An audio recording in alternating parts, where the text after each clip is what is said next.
Hello and welcome to the National Press Club and to another edition of the Kalb Report, a press and public policy forum co-sponsored by the George Washington University, the National Press Club, and the Shorenstein Center on the Press, Politics, and Public Policy at Harvard's Kennedy School of Government. I'm Marvin Kalb, a senior fellow at the Shorenstein Center. Our topic tonight is what's happened to television news, especially when covering a presidential campaign. And our guest is Jim Lehrer, the anchor, editor, and moderator of PBS's NewsHour. This program is being carried live this evening on 630 WMAL radio here in Washington and on XM satellite radio across the entire nation. It is being underwritten by a grant from the Ethics and Excellence in Journalism Foundation. What a day this has been, as a songwriter might put it. CBS News has acknowledged that it could not authenticate the documents it used in a 60 Minutes report about President Bush's National Guard service. And Dan Rather has apologized, saying, "We made a mistake in judgment, and for that, I am sorry." What impact might this story have on television news, on Rather's own career? Why did the networks run only 3 hours of coverage of the Democratic and then the Republican political conventions? PBS ran 3 hours a night for the 4 nights of each one of the conventions. What then is the difference between, say, PBS and CBS? Why are the media held in such low esteem by the American people? And is there anything that can be done to raise that esteem? And I have no doubt I shall have a few other questions, too, for our guest, Jim Lehrer, who has been anchoring the NewsHour since 1975, almost 30 years. He worked with Robert McNeil till 1995 and has been the program's principal anchor since then. Somehow, he has also managed to write, listen to this, 14 novels, 2 memoirs, and 3 plays. He's known, as he once said, as that TV guy who also writes books. Maybe before this hour is over, this remarkable man will tell us how he does it. Welcome, Jim. Thank you, Marvin. Always a pleasure to be with you, sir. Thank you. Let's start with this CBS story. On September 8th, as we know, Dan Rather on 60 Minutes used documents to bolster his report that George W. Bush received preferential treatment getting into the Texas National Guard, meaning in that way he wouldn't have to go to Vietnam, and that he refused a direct order to take a medical exam. In your judgment, what impact will this story have on CBS, on Rather? Marvin, I think all of the above. I think that I don't know what the impact is going to be. I know it's going to be huge, but I don't know how these things are going to play out. There are two elements to this. As you could answer your own question probably better than I can. Come on. There are 2 elements to it. First of all, how in the world did the problem with these documents in the first place get by a journalism organization like CBS to get on the air in the first place? That's problem number 1, and that's huge. Problem number 2, in my opinion, is almost as huge, which is the attitude CBS took when they were challenged on the documents, which was, we stand by the story, we are terrific, do not challenge us, the people who challenge us have political motives. Next question. Now, if a politician had done that to CBS News, they would have had their head handed to them. CBS did it, and they've had their head handed to them. In other words, they are living out their own repertorial nightmares, and which is worse in some ways, I don't know. We're all going to get hurt by this because we're in an environment right now, right before a presidential election. There's all kinds of what I would call unfounded political innuendo about the press already, which goes with the territory during the final weeks of a presidential. These guys are out to get us. Those people are in the pocket of those people. All that sort of stuff. They're the liberal press or the right-wing press. A little worse now than it's ever been, I would think. But this just feeds that. What, in your opinion, is the reason why CBS would have allowed it to happen? As you're in a news organization, you're at PBS. It's a little different, but you're still there every single day. You get information, it comes before you. How do you check it out? Do you go with what the producers said? I can imagine that Rather works with a team of producers. Sure. One of them has already been named in the newspapers, Mary Mapes. As an anchorman, he has to go, does he not, with a lot of the information provided by other people for him? Sure he does. I mean, that's the name of the game. Okay, well then, how much blame do we place on him directly? How much on the news organization? How much on the team of producers around him? Well, here again, I think probably everybody has a little piece of the blame. But somewhere down the road, well, Ken Auletta was on our program last week talking about this, the guy who writes about the press from the New Yorker. And he said, where I work and where I have worked in journalism, a reporter or a writer or a producer comes to the person in charge and says, here's what I believe with my heart and soul. I believe Billy Bob Bush did this and this in 1972 or whatever, but I can't prove it. That editor, that producer, that boss would say, go away and come back when you can. Right. And apparently what happened here, and we discussed it tonight on our program, as a matter of fact, there's the suggestion from a LA Times media critic was that there was they probably thought they knew the facts here. They already believed that George W. Bush had done this. So they weren't getting the documents to convince themselves as reporters he had done it. They were getting the documents to prove what they already believed. And that's a dangerous way to go. And the assumption was already there when they looked at, oh yeah, well, I mean, it says what we know is true, that he did this, he did this, he did that. And the assumptions are the worst things in journalism.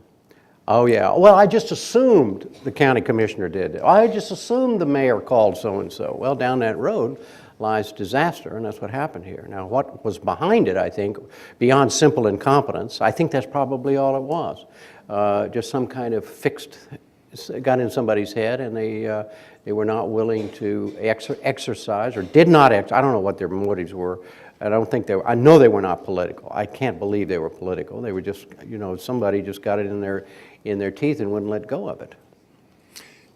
At the NewsHour, what happens when a story like this comes before you? What's the routine that you routinely go through to make sure that you're not embarrassed?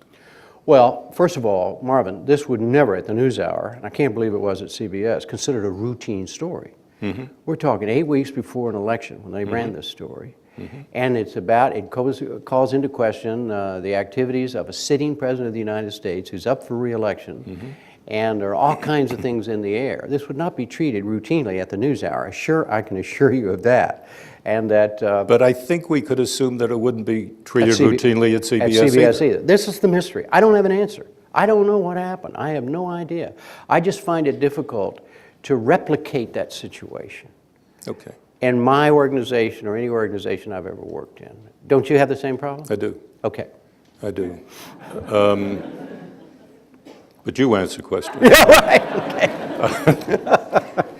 I want to ask you about news coverage of this story.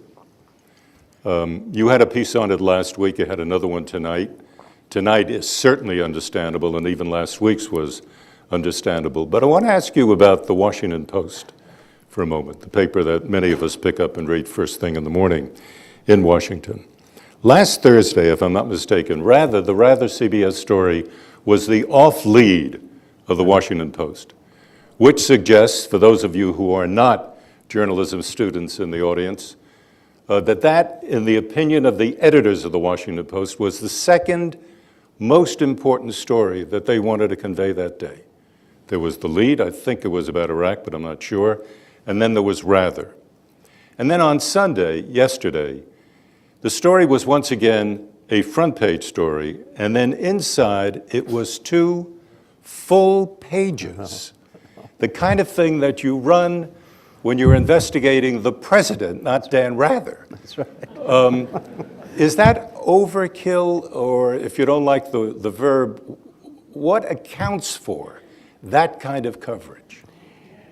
The answer to your first question is yes, it's overkill, in my journalistic opinion. Okay. What accounts for it, I have no idea. Here again, I don't know what was going on in the inside the newsroom of the Washington Post or inside the minds of the people who were writing and editing the stories. But I'll bet you that there's an overcompensation going at work here. Well, there's this malefactor is a journalist. We have to prove that we treat malefactors in our own line of work with the same kind of enthusiasm we treat malefactors in government and business and in the Catholic Church. You just go through the list. And my guess is that they were trying to make a point. You know, unconsciously, I don't think they sat around, let's make a point. I don't mean that. But it's just, it was probably in their heads. We got to show that we can beat up on our own people as well as we can others. Not trying to be nice to the White House to make a very strong point that we're among the good guys? I really don't believe that. Now, here again, I just know too many people over there. I don't think they think that way. And not only there, but all the theirs. Not all the theirs. Most of the theirs I do business with and have worked in, people just don't think in those terms. They're too busy trying to get the story right and all of that. And they got problems, but not that problem. By writing it in that way, by perhaps overkilling the story, does it not distract from another part of the story that Rather was talking about? He was raising a question about what was George W. Bush doing for 6 lost months in 1972, and why was it that this pilot refused to take a medical exam at the time when they were taking medical exams to test for drugs. That seems to me to be a rather important set of stories also, not just the way in which CBS put its story together. One, doesn't it run that kind of risk? And two, where is the media on those two elements?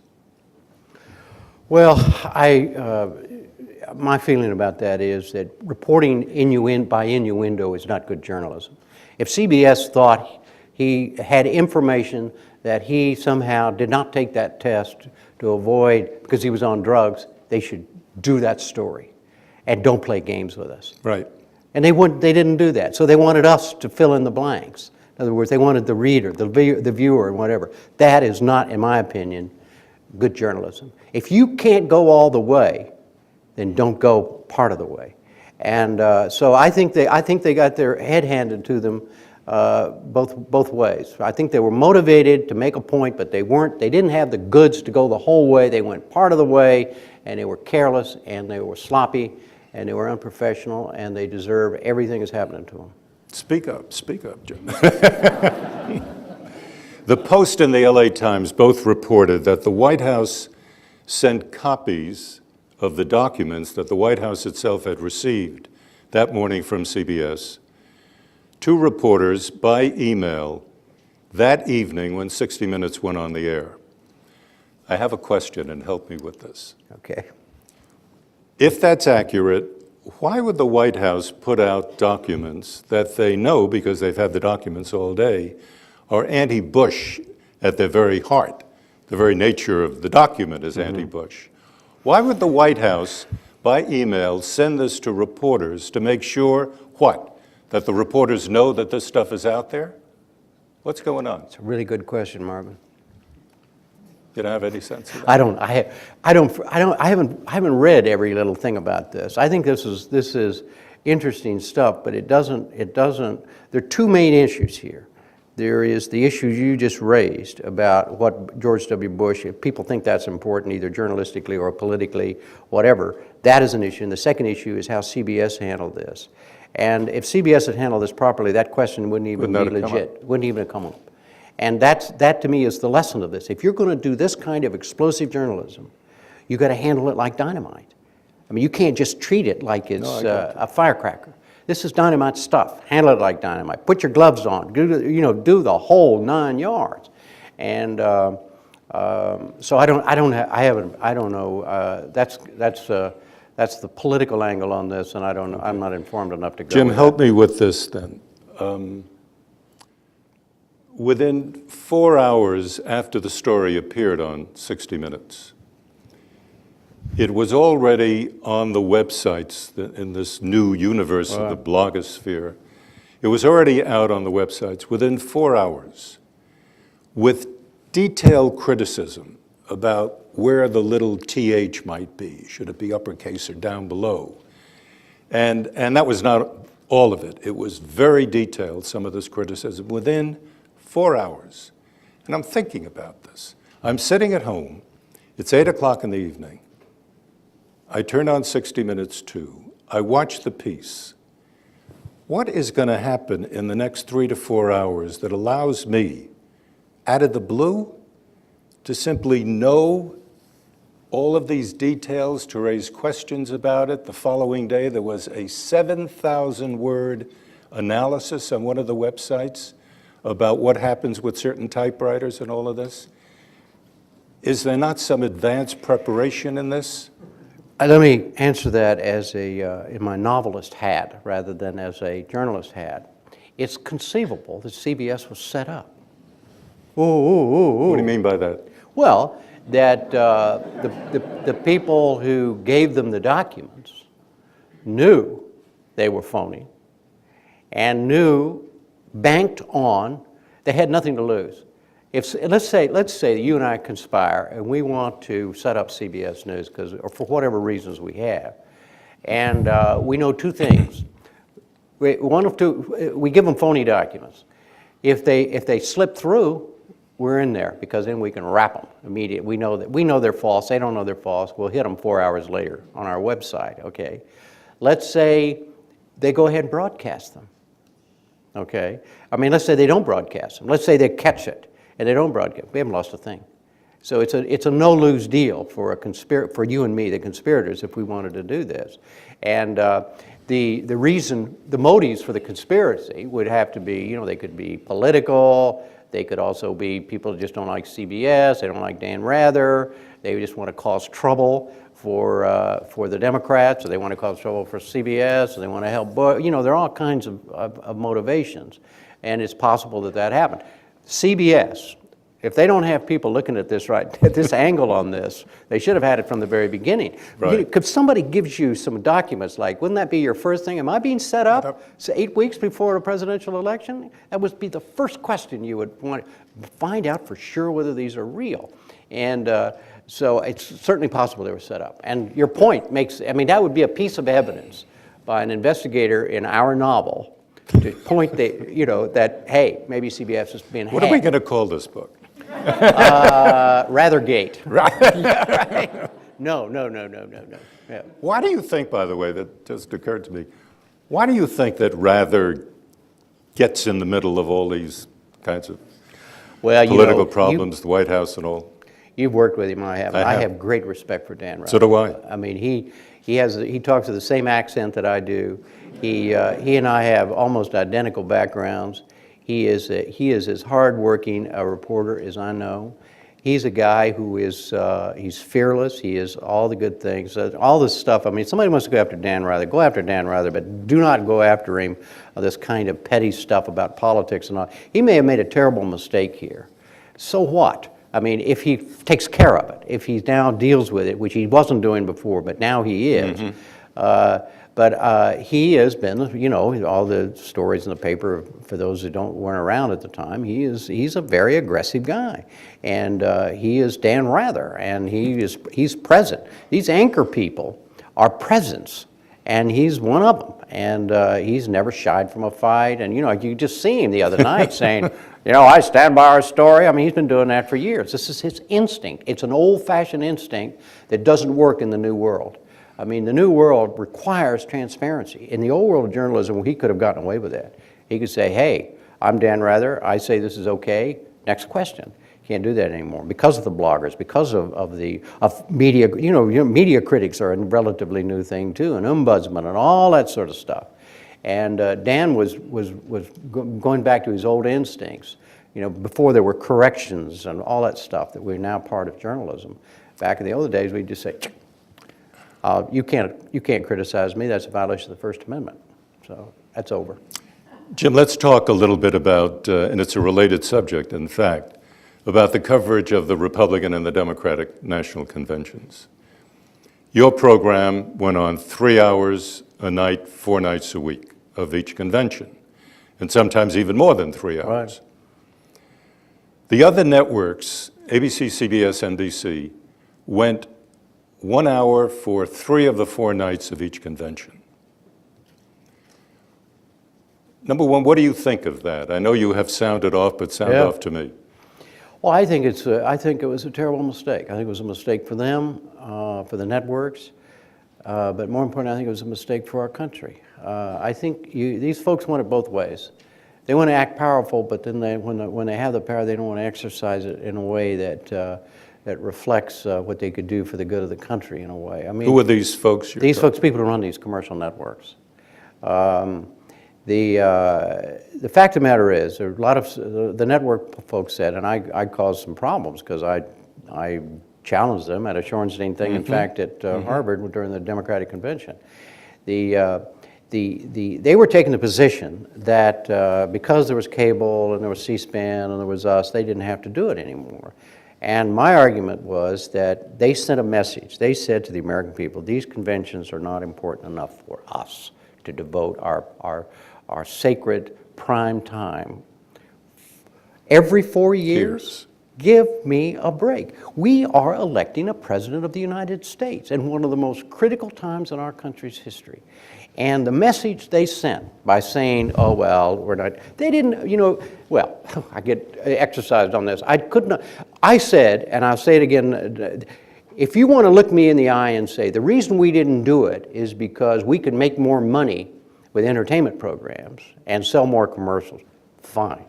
But do not try to tell me that it wasn't important enough journalistically. What could be more important than the challenging party and the incumbent party presenting themselves to the American people? Here's why you should re-elect me. Here's why you should elect me instead of those people. And for them to lay out their stuff, have their stars there for everybody to see. I'm not saying just turn on the camera and let them do that. C-SPAN does that, and they do that great. But the networks could have brought all their journalistic resources to this, as they always had in the past, and put it in context and all of that, and made these things really important. And by doing what they did, and comparing, saying, oh, well, they're just infomercials, unlike a what? Unlike a presidential address to the nation? Unlike a State of the Union address, unlike a presidential news conference, unlike, I mean, where do you draw the line here? It really bothered me because it helped us selfishly. I mean, we had a huge audience for the conventions because people watched us because the commercial networks were not there. What is a huge audience for the news hour? A huge hour. We had, PBS. I don't know, 5-6 million people watching us on any given night. That's great. That's huge. Yeah. That's great. And if the commercial networks had been there every night, we probably wouldn't have had that size audience. But that's not the point. My point is that it's bigger than that, and I don't understand. Here's the thing: and you here again, you're more informed on this than I am, but I don't see how these people these wonderful people, can't have it both ways. They talk about how important they are, and if they're not going to be there for the major news events, then what are they saying? They're on a slippery slope. They're going to disappear, and they're going to leave news to cable news networks and to the bloggers and to us. We're more than delighted to step in, but they've got to keep in mind what message they're sending when they do this, and I'm not sure they do. When you talked at the Shorenstein Center meeting at the Democratic Convention, you were sitting there with the anchors, in a sense, who have the authority, should they choose to exercise it, and maybe I'm wrong about this, but if the other 4 were to get together, CNN, ABC, CBS, NBC, and say to these folks, these people who run the networks, look, we're not going to do this. I mean, you've got to do it, or we're going to go on strike, or some rough network equivalent of a strike. What do you think would have happened? Actually, Marvin, to tell you the honest-to-God personal truth, whatever the honest-to-God personal truth is, whatever that is, I thought of that very thing sitting there with those guys. Because I didn't come to beat up on them, because I thought they would be, as individual journalists, would be a little, but they started one of them started spouting the company line, and that's when I took them on. That's right. Because I thought, if one of us, if they just said, we were outvoted, I made the argument, and I agree with you, Jim, et cetera, et cetera, et cetera. However, hey, come on, we don't have the power that to do this kind of thing. But I was disappointed that they accepted the arguments of their folks. Now, if they had, they may be in a situation where they just didn't feel that they wanted to take their bosses on publicly, and which is understandable. But I just felt that they could at least handle it a little bit differently. But I know all these guys, and they're terrific journalists. So I'm not going to beat up on them. Yes, there's no question about that. They are terrific journalists, and that's why this conversation is, I think, important. I agree. They could have made a difference. They chose not to. I have no idea why they didn't. Well, I mean, is it a failure of courage? No, I don't think so.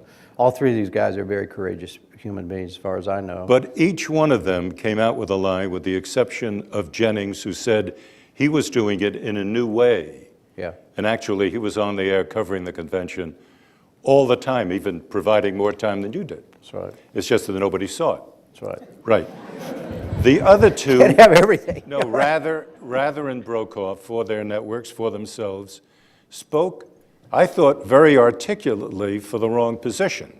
I did too. I agree. And it was that there is no news here. Yeah. See, I just disagree with that so profoundly, Marvin. I really Because do how do you disagree. think they're defining news when they say there's no news? That's what I said. I told them under any definition of news This that is I it. have, that's where I will not bow to them on that. I will not, because my definition of news, those conventions qualify.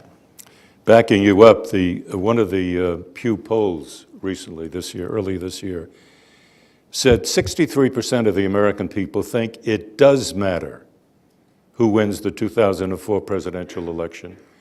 And there are other parts of that poll which go on to say that the American people really would like to watch a good deal more of that convention stuff. But they had the opportunity on C-SPAN, on PBS, even on the cables. Let's discuss that for a minute. What is actually on the cables? Are they running all of the speeches? No. They're setting up certain news items that they consider news, but they're not running it all. I remember when CNN got started, it was called the Chicken Noodle Network because nobody took it seriously, except Ted Turner, who said, if you have 24 hours to do this with, this technology to use it. Cover the whole convention. Do it all. Lay it out. That's not happening now. I know. What has happened to cable? I'm going to dodge your question, but on the grounds that I don't know. I don't watch cable television that much, and I have not followed it. I do not have an informed opinion. I don't know what's happened to it. Well, then let me ask you this. Why is it, do you feel, that Fox, during the Republican convention, got a higher rating than any of the major networks, CBS, NBC, or ABC? Well, I think the reason... It never happened before. No, I know. But the reason you pretty much answered with your previous question. Fox was not covering the convention, gavel to gavel. They had their regular personalities and their regular slots. Right. Doing their regular thing around the convention. In other words, Right. the convention kind of fit in here and there. So they were already the highest rated cable network. So their regulars, the people who watch these regular talk shows, they came to them not to watch the convention, but to see their regular people do their regular thing. So it wasn't a surprise to me that that Fox did so well. Although I was on the air at the same time, so I didn't watch any. But Jim, a couple of things have happened with cable now. Last year, if you took the collective average of the cable operations, it indicated that more people in the U.S. were watching cable than were watching the three big networks. That was last year, was the first time that magical moment happened. And this year, the other magical moment was, as I was mentioning a moment ago, that Fox actually, as a cable operation, outdrew NBC and all of the others. But let's say that Something major is going on. well, maybe so, maybe not. It's a self-fulfilling prophecy in a way. If NBC, ABC, and CBS had decided to cover those conventions full bore in the way that only they can do it, my guess is that one of them would have been number one. When they said to the American people they weren't that, why would anybody want to watch one of those? It wouldn't even be, oh, well, I don't, they're only going to be there for an hour and they're going to give us excerpts, they're not going to do this. And if y'all want to watch the convention, I'll go to somewhere else. So they've essentially said, don't watch us, because we're not going to really be covering the convention. So That's right. It doesn't surprise me at all that they had such. So now they can say, well, see how low our ratings were, in 2004, so we'll even do less. We'll only do 30 minutes a night in 2008 or something. I mean, it just keeps building that way. You were mentioning a moment ago that as a result, they leave people with the impression that really don't come here for this kind of coverage. Right. And maybe further down the line, 2 months from now, another major thing happens. Don't come here for this kind of coverage. That could happen, yeah. And could we be seeing some significant erosion of the kind of position that networks held in this country for 30, 40 years? I think so. I really do. I think that is certainly a possibility. I'm not informed enough to make that prediction, but it's conceivable that we're beginning. It's already begun, and this is just a step down the road toward that. Jim, let's talk a little bit about how the media has been held in quite low esteem. I always crack a joke in class that the only people held in lower esteem are the people who do root canal work, My line is, we're down there even below the congressmen and the lawyers. Right. The lawyers too. 20 years ago, 56%, and by the way, when I say this, it occurs to me that 56% is really not that high a percent to begin with, but when you look back, you say, wow, what a big deal. 20 years ago, 56% of the American people thought the media could be trusted to get the story right. 2 years ago, the number in 2002, that number had dropped to 35%. Again, this is not just Pew, but a number of other pollsters as well. Ending with this low esteem. How has it happened? We've been talking about some of the issues. Yeah. Summarize for me. Well, it's all of these things we've talked about and many, many other things. I think it goes back to an early arrogance that we all had, which I touched on a moment ago. Our attitude in journalism used to be, you don't like this edition of the paper? Well, then read it again tomorrow. You don't like our newscast? How dare you suggest that we might do something wrong? We stand by our story. We always stand by our story, and we don't correct. We don't do anything. And we did that, and then it was coupled with, we froze the people out. We never explained ourselves. It was the sausage factory concept. If anybody knew how journalism actually happened in the newsroom, nobody would believe anything. So as a consequence, we never told them anything. And we never brought him in under the tent. Say, now let me explain to you why. Well, you just said it a moment ago. For instance, you said if journalism students know that the off-lead of the Washington Post, the editor on that day decided that was the second most important story in the newspaper. Well, most of the time, most people don't know that, because journalism has never we have never brought people in. Let us explain to you how we work. And now here I'm the editor, and here's how, I was city editor of an afternoon newspaper in Dallas, Texas for a couple of years. And in the course of a day, I would make 150 decisions. I figured out one day, cover this, don't cover that, send a photographer here, do this and this and this.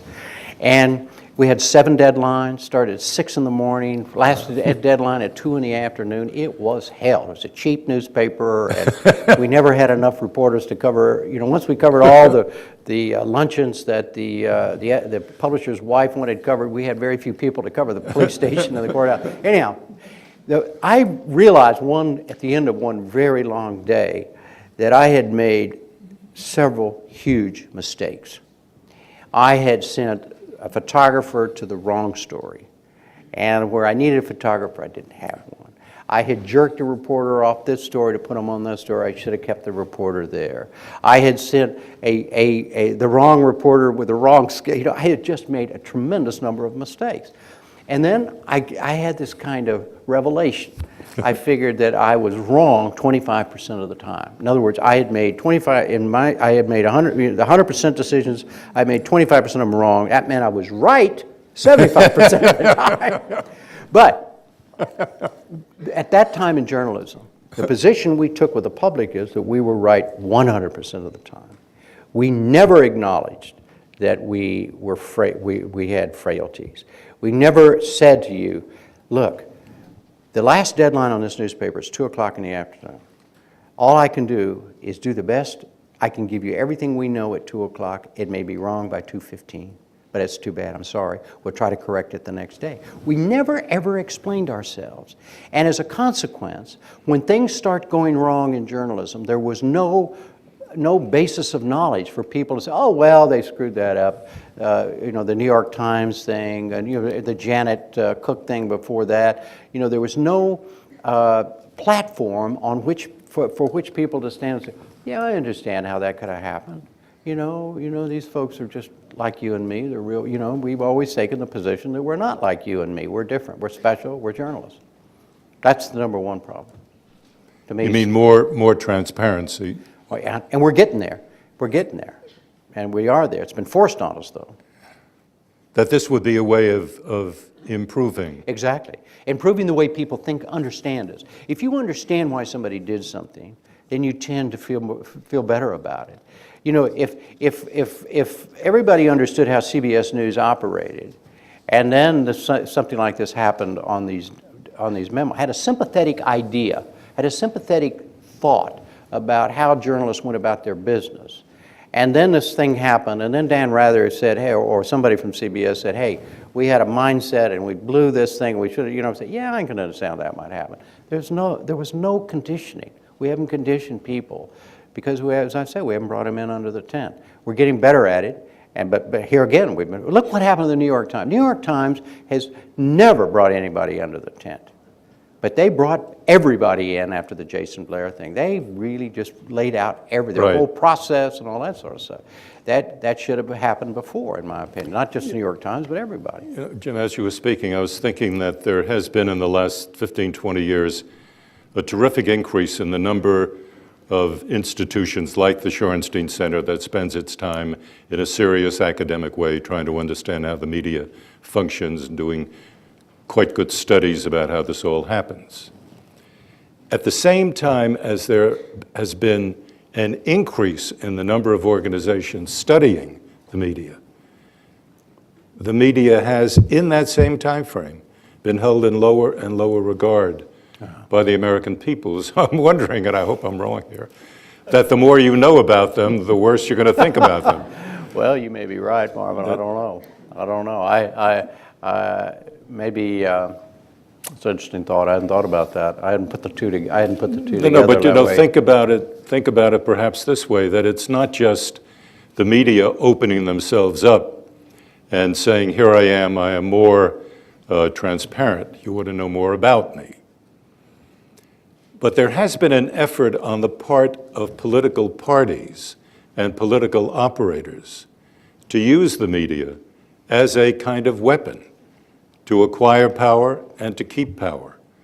I mean, in my own experience, I remember very well during the Nixon administration and with then Vice President Spiro Agnew leveling in October of 1969, leveling a series of speeches and attacks against the media and suggesting all kinds of horrific things that these people up in New York who probably went to Ivy League schools, never quite said they were Jewish but meant it.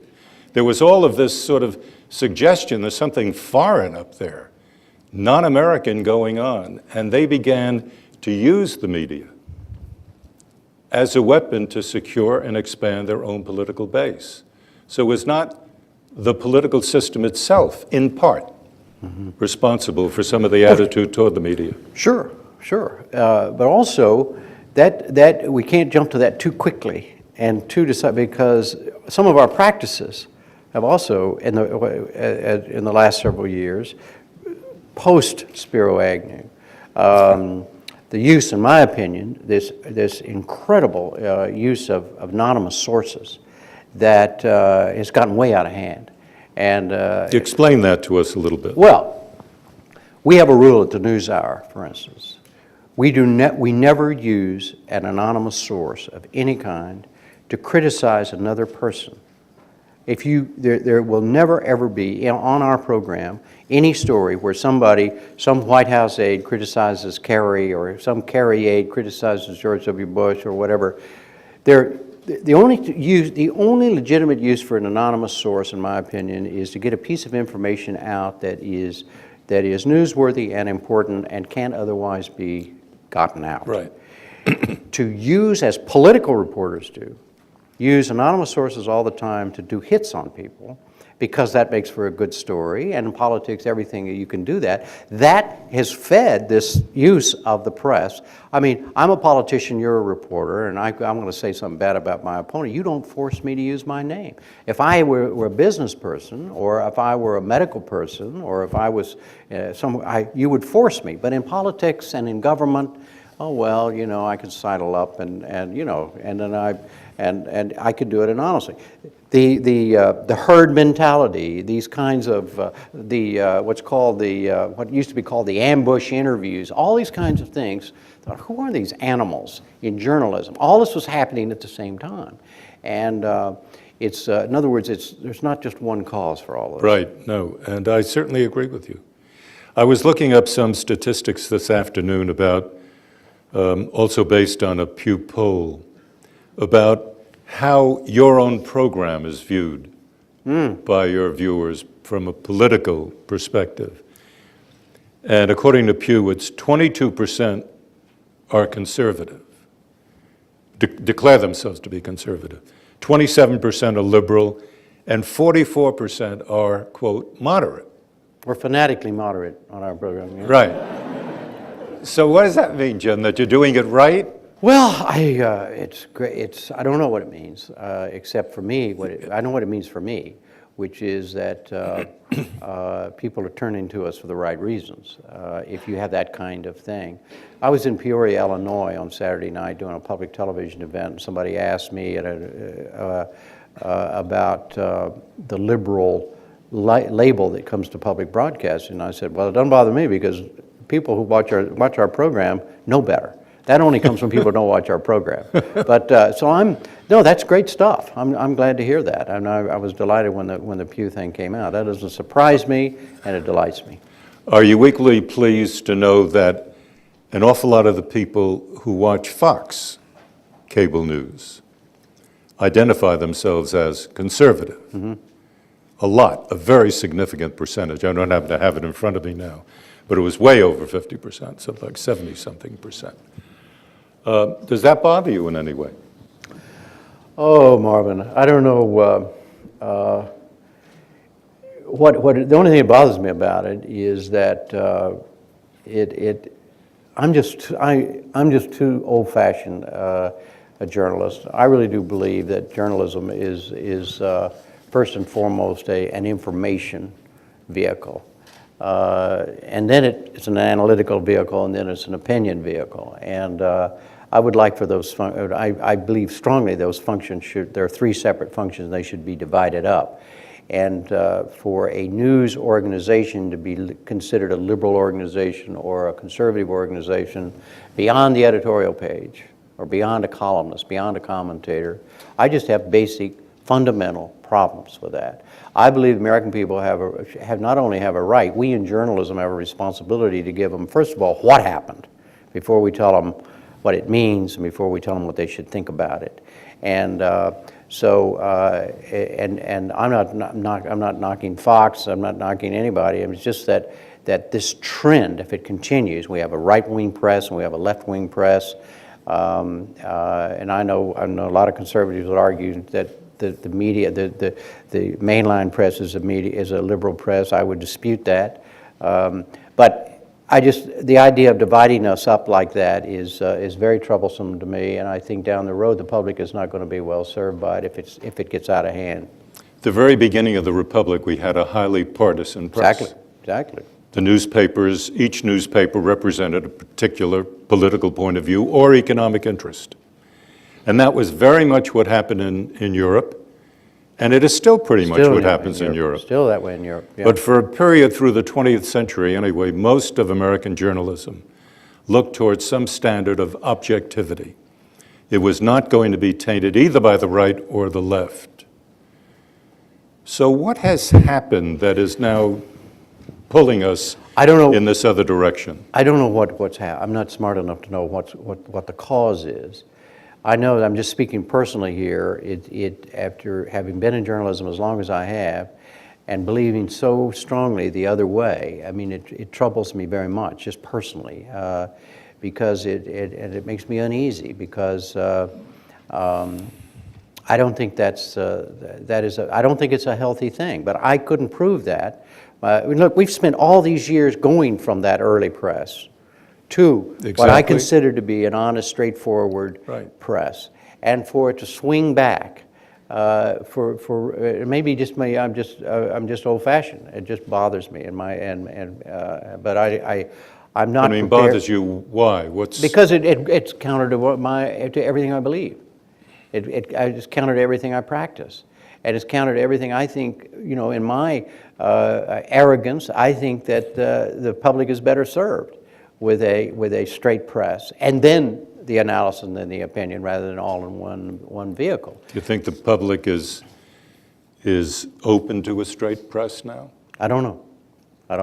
Because a lot of people talk about a journalism of assertion, that journalism's responsibility now is to assert a certain fact. But people have been telling me that for years. Really? So, oh yeah, why don't you look out to that camera and say liar, or something like that? Because that's not what I do, You say liar. If you want to say liar, you say that. You say it to the TV set. I'm not going to say that. That's not my function. It's a matter of function. It isn't a matter of opinion. It's a matter of what we signed on to do. And your function? My function is to, in a very personal way, my function is to ask people questions in such a way that the people who are watching can yell liar. Or hopefully, when it's all over, have an informed opinion about that. Or at least have enough information to excite them to maybe go find out more about it or something. It is not to end the debate. It is not to say, and finally, let me tell you what you should think about this. I mean, when I interview somebody, I don't even consider whether or not somebody is right or wrong. All I'm trying to do is help them get it out. Because I really do believe the audience is as smart as I am. And they can figure this out. If I ask the same question 3 times and the guy doesn't answer, I don't have to say, you haven't answered the question. The audience can figure that out for themselves. Why don't you try that once? No, what I really want to try is that, liar! I'll do that. On my last night, I'll do that, yeah. Jim, we're all living now, we've got about 10 minutes to go. Yep. By the way. We're all living now with Iraq, and in one way or another, it not only dominates the news these days, but it has become a central issue in a presidential campaign. And usually in a presidential campaign, candidates like to think of domestic issues, the economy, stupid, as being the issue that you want to talk about. But we're all absorbed with Iraq now, and so we're in the news business in different ways. How would you judge, what kind of a grade would you give to journalism for its coverage of the lead up to the Iraq War? Oh, Marvin, there's been an awful lot said and written about that. The New York Times, Washington Post did their thing. After that, we looked at our thing. I know ABC looked at theirs. Did you do a study of we did a very informal study. And the end result was, I guess, I don't know how to phrase it. I was reasonably comfortable with what we had done. We had all, during the build-up, we had people on who said, wait a minute. We had people on who said, you ought to let the inspectors go, all that sort of. In other words, we had an ongoing debate.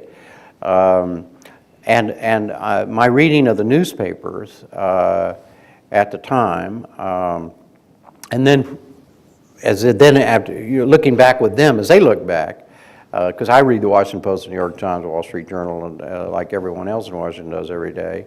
I felt that I was not as critical of them as others were. I thought that nobody was in the tank for weapons of mass destruction, but as a general rule, you have to be skepticism is our line of work.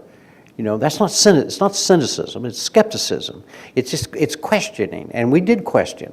But there are limits to what journalism organizations can do. We couldn't go to Iraq and really find out whether there were weapons of mass destruction. We had to talk to experts who had been there, who had opinions and all of that. And I think considering the limits that we have, as journalists, we did generally speaking, a fairly good job. Clearly, we didn't get the story, but I don't know. I have yet to find anybody. But how can you have done a good job and not gotten the story? Because the story was impossible to get. I mean, the only way we could have gotten the story is to get inside Iraq and do what finally the U.S. Army and the Marines did, is to go on the ground and look. Because all the stuff that was coming out fed this very idea that there were weapons of mass destruction. And all the experts, with a few, and the experts that said the other, we had them on. But there was no way for them to prove it either, because, I mean, remember, there hadn't been any outside people in Iraq since like since the inspectors came out. Very restricted environment. And it was just a difficult situation. I'm not excusing it, I'm just trying to explain it. And the end result is that, yes, the American public was not well served, but that's a hell of a lot different than saying that there was some kind of failure of journalism. It's not a journalistic failure in and of itself. We didn't get the story, but I mean, there are a lot of stories we didn't get. I mean, as long as we were trying to get it. And I think that's what I want to get at. Okay, all right. The idea of trying to get that story. There's something that scholars do called content analysis. You take a look at a program, say like the NewsHour, over a 3-month period. How many times did you have people in giving essentially the government view? How many times did you have people in giving a contrary to the government point of view? And let's say you end up with 67% was the government point of view and 33% the other. After a while, to the viewer, the most innocent of viewers, you watch that kind of thing and you're getting more or less one point of view. Because if you happen to miss part of the 33%, you've missed actually more than a third. So I think the American people were left with a feeling that the government point of view was the only acceptable point of view. Well, you've touched on, the dilemma. Yeah. You've got the Secretary of Defense saying one thing. Now, here's somebody who's got access to all of this stuff. That's right. And then you've got a think tanker from Brookings, yeah, who has not access to anything, who says something different than the Secretary of Defense. So the issue is, how do you weigh that in terms of, okay, is it 50% this, 50% that, or how do you communicate this to the public? But how do you do that? Because now it's very difficult. I mean, now we are left. Everybody's using the word mess, so why not? I'll use it too. But we got a mess in Iraq, and somebody has to be blamed, and there is no accountability. No one in the government, to the best of my knowledge, has been fired. So people look to the media. Maybe it's unfair that they do look to the media, but they do. Well, they want to get answers. Hey, I think it's great they look at the media. And I think it's great that they challenge us. I think it's great that they criticize us, because that keeps the fire going under us. I mean, I think it's terrific that that everybody's saying, hey, why didn't you tell us about weapons of mass? You failed. I mean, that's great. I think we should have to defend what we did. I really do think that's terrific. And how do you do that on the program, by the way? Well, we don't do it very well. Do you ever have somebody come on and say, here's what you guys did in the last month, and no, we don't do that. You don't do that. We've done it from time to time. We don't do it on an ongoing basis. We do a lot of email answers, and we do stuff on our website. And a few times I have done corrections at the end of the program and all that sort of stuff. We don't do it. We don't do it well. We don't do it enough. Why is there? This is not journalism so much as public policy, but why is there no accountability on an issue as huge as the Iraq War? Marvin, there's a newspaper columnist here in Washington said several years ago, we have in the United States of America something called no-fault government. Come on. I don't know why we've allowed this to happen, and I mean the big we. I'm not talking about the little we. I'm not talking about the journalists. I'm talking about the American people. We just don't hold our folks as accountable as we should. And I mean, I remember during the one recent administration where people were all over me saying, well, why didn't you guys do this and this and this and this and this? Why didn't you tell people? I said, well, how did you find out about that? Oh, I read it in my newspaper. I saw it on your program. We told you. And the fact that the public didn't rise up, we cannot be held responsible for that. And we don't. It's just I don't have an answer. The answer to your question is I don't know. I have one final question for you. There are a lot of journalism students here. You've been at this for 45 years, we figured out, before the program got started. It's been longer for me, so don't be unhappy. Okay. What kind of lesson can you pass on in the minute that we have left? What kind of lesson could you pass on to them about journalism? Journalism, in my experience, has been the single best way to make a living. I can't imagine anything more important and more satisfying to be able to go out and mix it up with people who are doing things, bad things, good things, smart things, dumb things, and have the responsibility of reporting back to the people in your town or in your state or in your country what's going on, and get all that reaction, just being present. 45 years means I've been present when real things have happened. And it is a glorious, glorious thing. I wouldn't trade places with anybody, and any young person who's considering a career in journalism, right on. There's nothing better. Jim, all good things come to a close, and this program with you is now running out of time. I want to thank our very attentive, excellent audience. I want to thank the Ethics and Excellence in Journalism Foundation. I want to thank 630 WMAL Radio and XM Satellite Radio.